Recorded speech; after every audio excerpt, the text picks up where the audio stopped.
Good afternoon again. We are live here. Let me know how the levels are. He said, I saw him. Yeah, I didn't mean to come in there. I didn't mean to click that screen. But we are live here with Adam Green of No More News.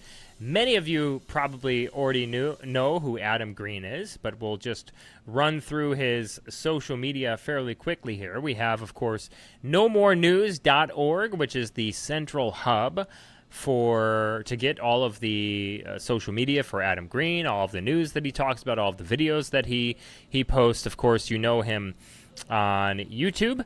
YouTube, No More News on YouTube. He's up to 133,000 subscribers. People are saying volume up. Volume is up. The volume is up. Let me go ahead and turn my microphone volume higher. Does it sound like I'm on the microphone, or does it sound like I am... Test, test, test. Everyone test, test, test. No More News on YouTube there.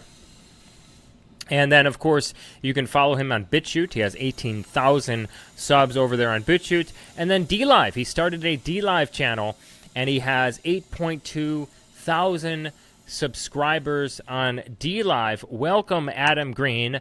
Thank you for taking the time today. I really appreciate it.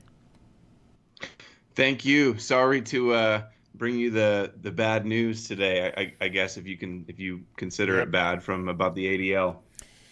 Yeah, so, I just got done finishing a stream, my daily stream, and Adam Green texted me, and he said, hey, have you seen this? And there's a part in there in this new ADL article about BitChute, about my channel and about many other channels. So since we have been banned from YouTube, since they have gotten us banned from YouTube, it's not enough. Now they're going to come after us on BitChute and DLive and Subscribestar and all of the other platforms that we flee to after they have gotten us banned from big tech.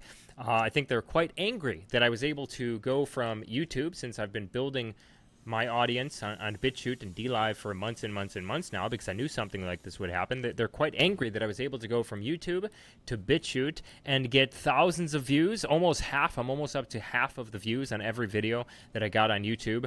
Of course, pre-demonetization, pre-suppression on BitChute. So they're absolutely fuming about this. They're angry about this, and so now they're going to attack BitChute. And Adam Green actually brought me this news. And this is not the first time that the ADL, this very powerful Jewish organization that seems to have the control over a lot of these social media companies and who they allow and disallow on their platforms, this is not the first time that they have attacked YouTubers and content creators. Adam, I'm sure you remember this article from the ADL about YouTube. Yep. This resulted in the banning of True News and many others. I know that you've had Brother Nathaniel on your channel. Is that correct? Yeah, I know basically all these people that have been kicked off the list, and you know they're never satisfied. They don't even skip a beat. As soon as they get them off of YouTube, it's like, oh, private company, they can do what they want, to free enterprise, build your own, and then they immediately start going after the alternative platforms where our audience follows us. They cry about Fuentes getting so many more viewers than mainstream media on DLive. They're never going to stop. It's the ADL, just the driving force behind all of this. Yeah, so this resulted in the banning of E. Michael Jones and the banning of True News and the banning of Pastor Steven Anderson and basically everyone on this list. And I was Brother Nathaniel. I was one of the last ones on this list that remained on YouTube until I was banned on Tuesday permanently. They terminated all 4 of my channels. People are mentioning a short in my audio. I'm not exactly sure what's going on. This doesn't typically happen when I have guests on, but I may have done something incorrectly in regards to the audio and setting this stream up. But this was like an emergency stream, almost like on Alex Jones, as Alex Jones would say, to go over this new BitChute article from the ADL. But the ADL has attacked YouTube.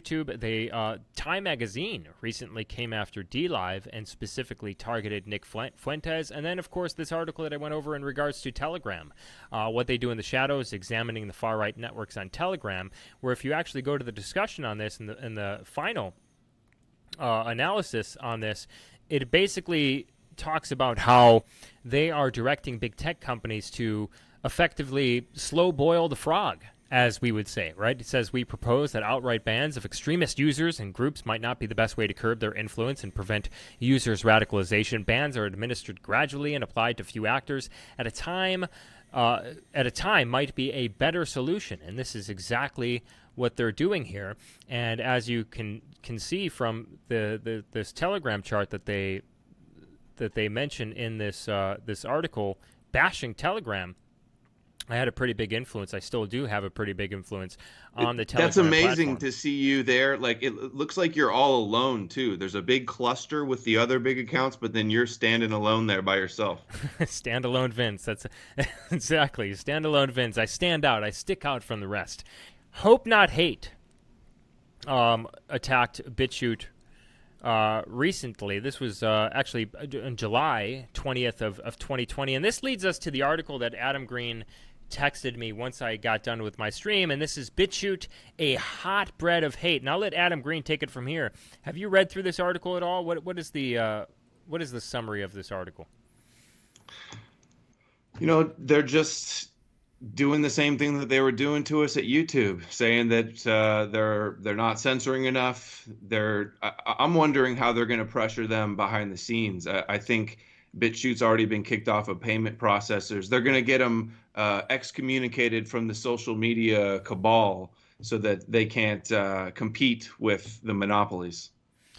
And for those who aren't aware, and I'm sure many people are aware, do you want to tell us, who the ADL is and the control that they have over social media platforms, who Jonathan Greenblatt is, as far as his, who he advocates for, what he advocates for, and sort of maybe some content, if you've, that where you focused on the ADL before? ADL was founded in 1913 of a branch of the B'nai B'rith, the International Jewish Fraternity or Secret Society.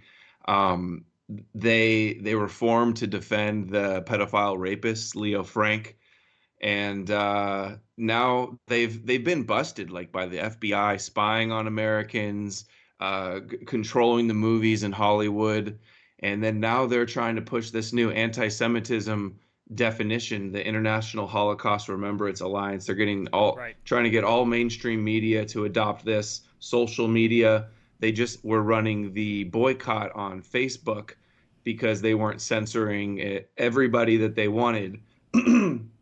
Organizing many companies to boycott them. But then when people want to boycott Israel, they say that's not the answer. So we're not allowed to boycott them, but they can boycott whoever they want. They're a branch of Israel. They have an office in Israel. They work closely with the Israeli government, and they're all about just protecting Jewish crimes, essentially. Yeah, and honestly, right there in the description of what they do and who they describe themselves as protecting when the ADL stands for Anti-Defamation League, but this does not mean anti-defamation against American citizens. This means anti-defamation against Israel, and this is basically in their mission statement that they are there to protect Israel. In my particular opinion, I think that they should be registered under the Foreign Agents Act, because we've seen how they go strictly against free speech in America, strictly against our ideals here in America, and strictly against the Constitution of the United States of America, and how they really stand up for a foreign country who, it's said by congressmen, by former congressmen, by current congressmen, by former Senate, people who are in our Senate, it's said to have been operating the most egregious and most elaborate spying operation on the United States of America of any other country, and that is Israel. And of course, no one is allowed to talk about this. They label you, they slander you if you tell the truth, much like with many of the other things that I've covered on my show. But I guess let's get to this article, or at least a little bit of this article, because it is quite long, so we're not going to go through the whole thing, but I'll post the link to this article in the live chat for others to read fully if you're interested in doing so. But it says, BitChute, a hotbed of hate, and this was published just today, August 31st of 2020. I wonder if it has anything to do with me having the success that I had in the transfer that I made from YouTube to BitChute. Under the guise of anti-censorship and free speech, video hosting service BitChute has become a hotbed for violent, conspiratorial, and hate-filled video propaganda and a recruiting ground for extremists. BitChute founder Ray Vahi's concept for the platform came from, in his words, seeing the increased levels of censorship by the large social media platforms in the last couple of years, bannings, demonetization, and tweaking algorithms to send certain content into obscurity and wanting to do something about it. Vahi's vision has become a reality, and today many of the YouTube accounts demonetized or banned due to community standards violation, which is not true. I didn't have any violations. I didn't have any strikes. Many other people didn't. Are migrating to his platform to disseminate their vitriolic content. And of course, they mention a few channels here, including E. Michael Jones, who was originally on the list that they got banned from. They got banned from YouTube. Stefan Molyneux, Red Eyes TV, American Identity Movement, American Renaissance, and of course the white supremacist, they call the American Renaissance the white supremacist journal. Vincent James of the Red Elephants also has 2 BitChute channels that he uses to spread his conspiracy theories, anti-Semitic beliefs, and white supremacist mantras, with over 1.4 million views. His YouTube channels were banned in August of 2020. What are your thoughts on this broadly, Adam? Some of the power that they have and how they get this power to control. I mean, we saw the online hate index.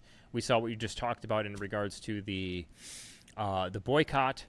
Tell us a little bit about that boycott. Tell us your opinion on what's going on here with the ADL. It's so slanderous to see them say that you've got white supremacist mantras, especially that's really rich coming from the group that defends Jewish supremacists who think they're chosen by God and destined to rule the world according to their Zionist prophecies.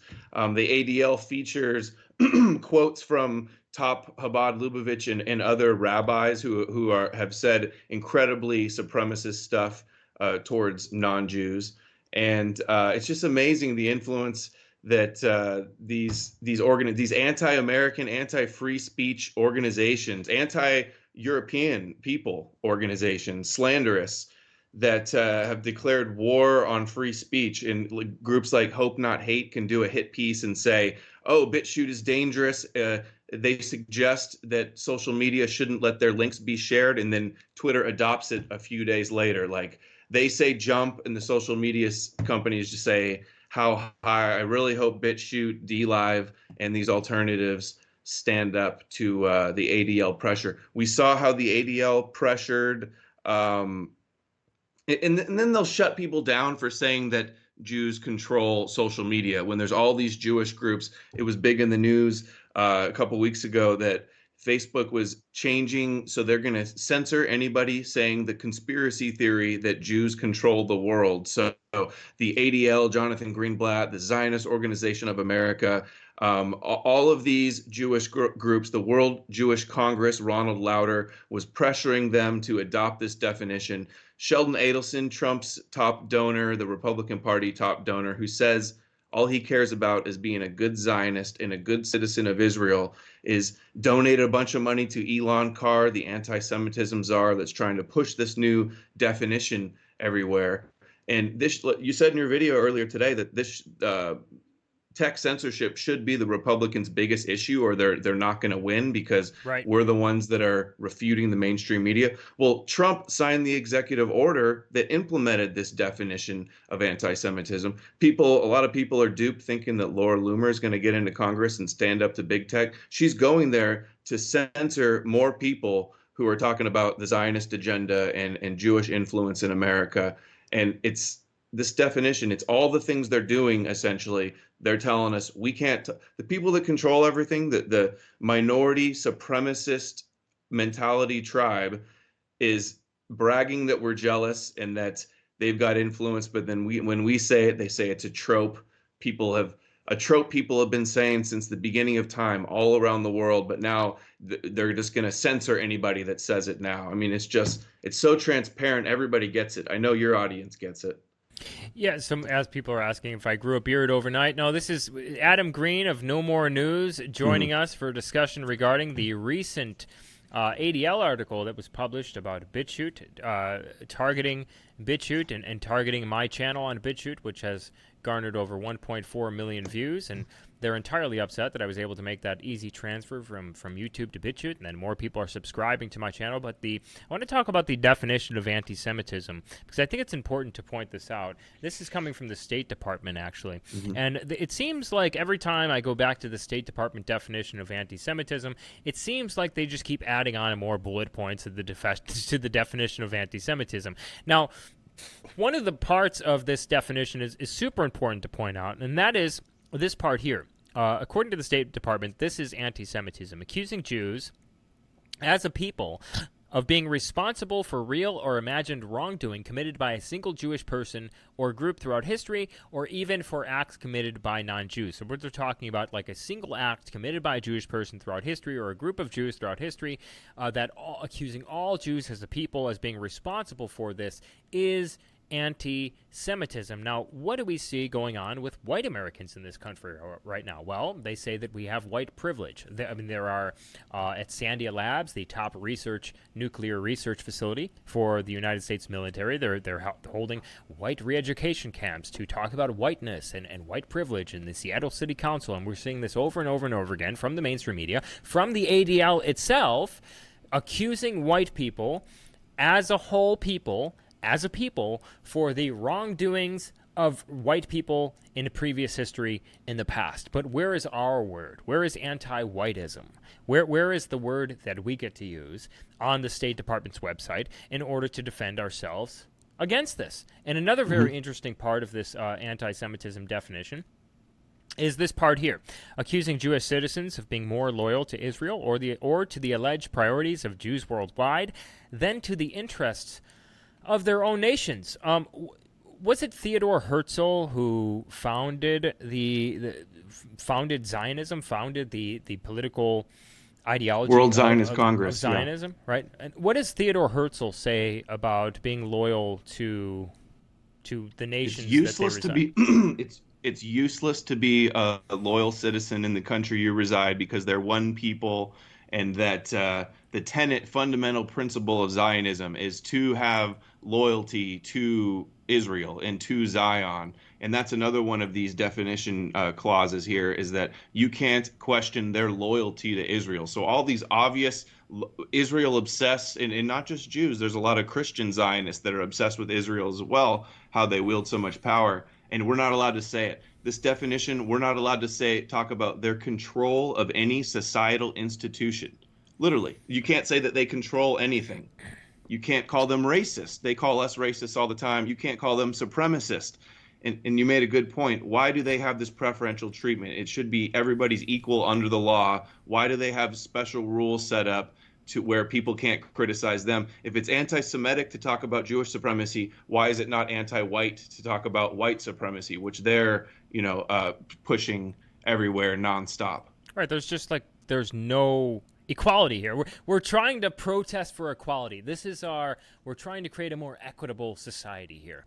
And this starts with stuff like this, right? This starts with definitions like this, where they get a specific definition for them. We don't get a definition for us. Hey, we don't even get our name capitalized anymore, right? According to the Associated Press, white is no longer going to be capitalized, but black, Jew, and everyone else, and Asian, Hispanic, these words are all going to be capitalized. So we can't even get a capitalization. We can't even get a capital W when describing. We don't even exist. We're the most evil thing in the world, but we don't even exist at the same time. It's not an actual thing. And these comedians, these like Jewish comedians, like all these, and there's a lot of them, right? They're able to talk about like Jewish control of like Hollywood and stuff like this, but it's anti-Semitism to point out the fact that there is a massive overrepresentation in Hollywood in the media compared to their population percentage of the American population, right? Just like it's racist to point out the fact that there's an overrepresentation in crime for certain demographics of people in this country, or it's racist to point out the fact that there is no racial bias in police shootings when you control for said crime, which is the correct benchmark.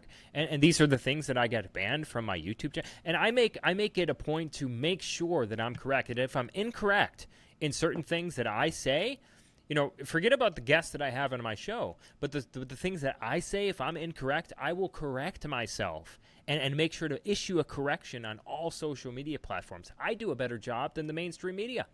I was the first one to come out on YouTube, one of the first people to come out on YouTube and tell the truth about the Covington Catholic kids. They don't like this. They want to take us down one by one, and this is why I said that it's so important for the GOP, regardless of if they agree with us or not on anything.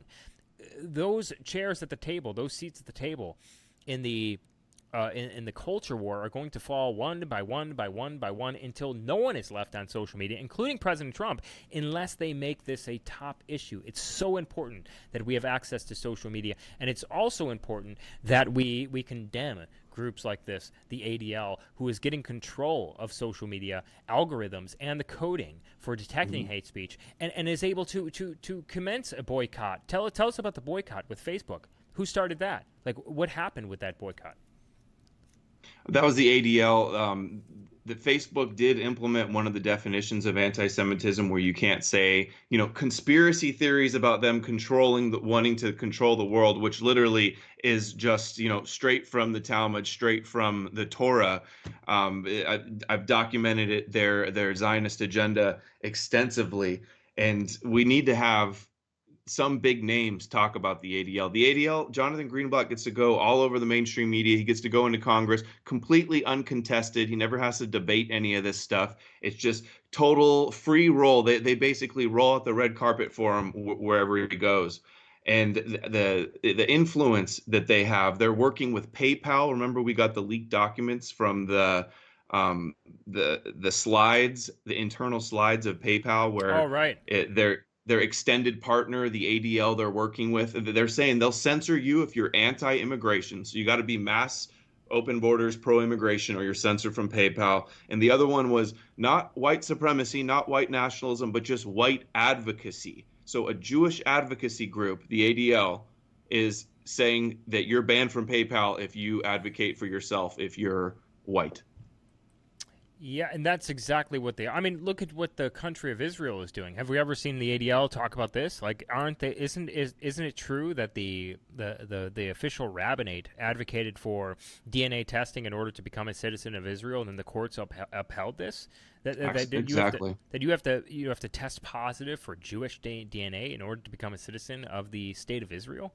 But they're talking about like supremacy and racial supremacy and nationalism and white nationalism and things like this. Furthermore, it is also true, and this is something I point out all the time, that it's far more likely that a black nationalist, and this is where it gets a little bit confusing to me, a black nationalist will commit a shooting at a far higher rate or a terrorist attack than white Americans will, than white nationalists will. And this is according to the State Department, to the Department of Homeland Security statistics. And according to the SPLC, which is like their sister group, right? The ADL sister group, they say, according to their numbers, that black Americans are far more likely to be in a hate group than white Americans, that black nationalism is far more prevalent than white nationalism is.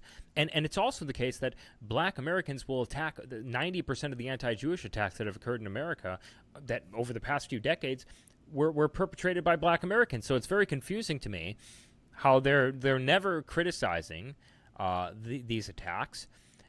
I guess it's not confusing to me because these are their proxy warriors, right? As E. Michael Jones, one of the banned individuals, has said. I mean, this could be one explanation, but they're constantly trying to make their money. We always see these promoted ads from Jonathan Greenblatt on Twitter to make their money off of like this fear of white nationalism or white racism or white supremacy, which does not fucking exist. It just doesn't. I mean, just look at the numbers.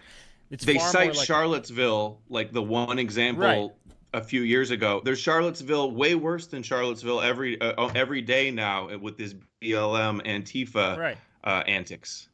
Right, and it's like the mass shootings. They'll cover the mass shootings that are perpetrated by white people, but they won't cover the mass shootings that are far more perpetrated by black people. Like people will reference and I got into like an argument online today with someone. It's like people will reference the They'll reference the Mother Jones database, which shows like 60% of the mass shootings are committed by white Americans, 21% are committed by black Americans. These sorts of databases that are like official databases that people go to, that even Statista pull statistics from. These databases don't include gang shootings or drive-by shootings, which certainly should be considered mass shootings. Considering like 90% of the time, 4 or more are injured or killed, which is like the unofficial definition of a mass shooting. We just saw 14 people shot in a single shooting incident in Chicago, 21 people shot in a single shooting incident in Washington, D.C. These shootings aren't added to the Mother Jones database, but we constantly see these ADL articles and these ADL tweets about like white shootings committed by mass shootings committed by white people. White terrorism is a phrase that they use all the time,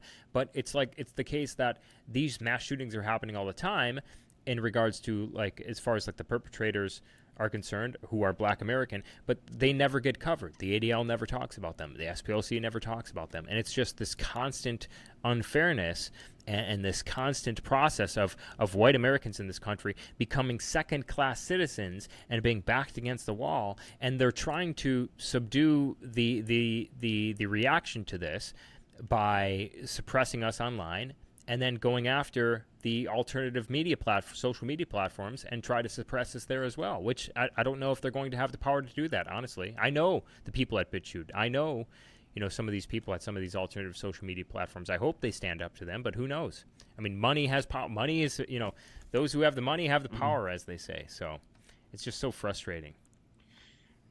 So much of this originates in the biblical story of Esau and Jacob. Have you seen me cover that before, Vince? Yeah, I have seen you cover that. I actually watched that video. Yeah, the anti-European Christian mentality originates with Jacob and Esau. That was the twins that became the Gentiles and Israel in their belief, and Jacob stole Esau's birthright. So Esau, they believe, is Rome and the Christian West now. So it's Jacob deceived Esau by feeding him lentils and then stealing his birthright. So they believe that we're Esau, we hate them for no reason. So it's self-defense for them to use deception and then they believe that we're supposed to serve them. The elder shall serve the younger. So they believe in the end times Esau is going to repent for persecuting them. Esau is also the persecutory agent, and so if you look into where a lot of this anti-European stuff comes from, it originates in that story. I was muted. Sorry about that, guys. Yeah, I just wanted to cover that today in regards to BitChute. Thank you for sending me that link. Otherwise, I wouldn't have otherwise seen it. I was on to some other topics today, talking about a bunch of other things. But I appreciate you joining me. Is there anything else that you wanted to say before we leave it off here and go to the Super Chats? We're going to go to Super Chats, or are we wrapping it up? I was just going to go to the Super Chats myself and just let you go on about your way. But is there anything else you wanted to add besides what we talked about today? Just sorry that you got deplatformed. It's really just so awful what's going on here. This is not a game. Censorship leads to genocide. These people are evil liars, and they will stop at nothing to shut it down, to shut down any resistance to their agenda. So everybody hang in there and keep seeking the truth. Thanks for having me on. NoMoreNews.org is my website. NoMoreNews.org, and No More News on YouTube. No More News on BitChute, and No More News on DLive.